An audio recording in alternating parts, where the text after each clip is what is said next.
There's something about travel, isn't there? The freedom, the new experiences, the people you meet and the things you see. The places you walk, the places you drive, the places you swim. Every new encounter different from the last.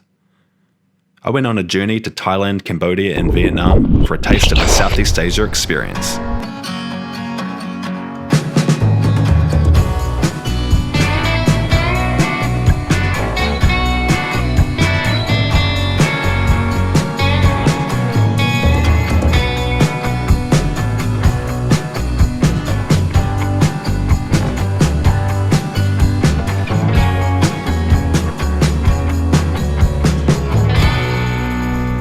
The first part of our trip took us up to northern Thailand, to Chiang Mai, the cultural capital of Thailand with the elephants and temples and all the good stuff.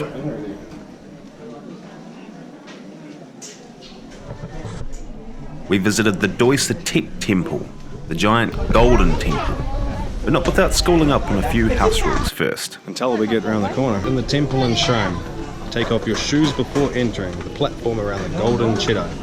Keep your head lower than the Buddha images and monks. Don't touch the Buddha images. Don't display affection for another person in public. Always keep clean.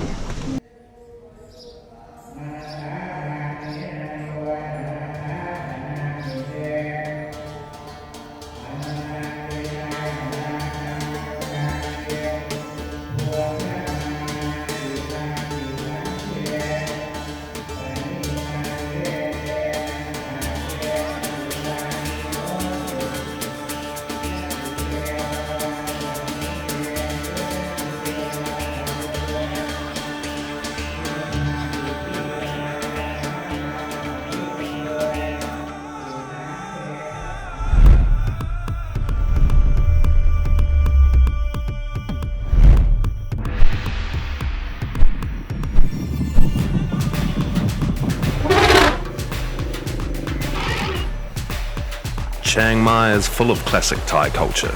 The air was fresh and the vibe was really genuine. It was great to experience this side to Thailand after the smoking hustle and bustle of Bangkok and the islands. It goes without saying, this is where I brought my first pair of baggy Thailand pants and some bracelets to match. It was just what we needed to start off the authentic Southeast Asia experience. I loved it.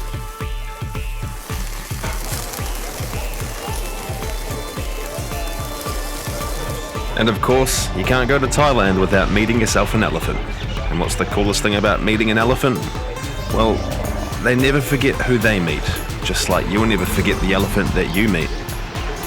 This place was awesome. It was sustainable, it was clean, they were well looked after and had lots of room to move around.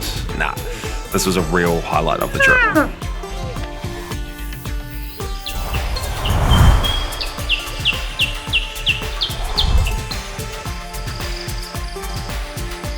We hopped on our scooters and found the Doi Poi waterfall garden, which was quite a nice little thing to stumble upon, I must say.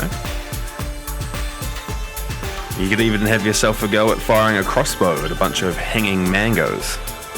Interesting. Doi Poi, Chiang Mai village. Somewhere we didn't expect to come but stumbled upon. It's quite beautiful. We're about to see a dog.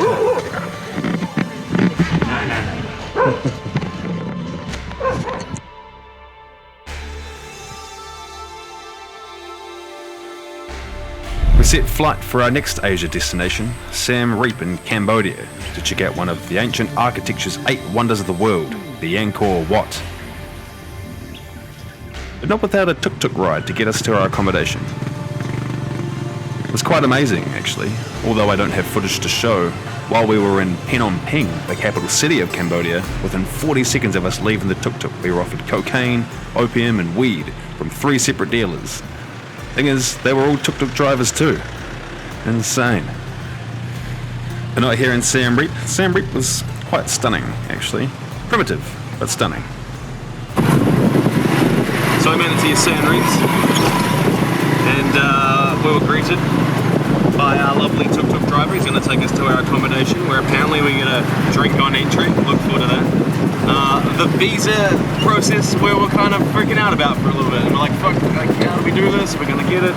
Like, yeah, it's in USDs, and I didn't have a photo, and that was in my check-in baggage, and all this other kind of drama. But really, you kind of just fill out your forms. You kind of walk up, and you give them the passport and the money, and it was 32 USD, and they just sort it out for you, and next thing you know, you're going through customs and you're on a tuk-tuk on your way to your accommodation. So, all in all, pretty easy process. Here's the one shot I got out of our accommodation, and it was the nicest accommodation of the whole trip. We spent the rest of it living it up in a bit of luxury, and even trying crocodile curry. It was pretty nice, actually. We woke up at 4 AM in pursuit of a sunrise at the Angkor Wat, where I'd take some of my favourite photos from the whole trip. We got ourselves a tour guide, and he took us around and explained to us the meaning behind many of the carvings and wall designs. And of course, it isn't an Asian temple without seeing some monkeys. As an eighth wonder of the world, it definitely left me wondering. The size and detail of the temple was absolutely extraordinary. Or Wats. The Angkor Wats. Yeah, Angkor socks. The Angkor Wat was certainly worth a visit, and if you can get up early in the morning, you'll be blessed with an incredibly tranquil experience, one you'll take away with you forever.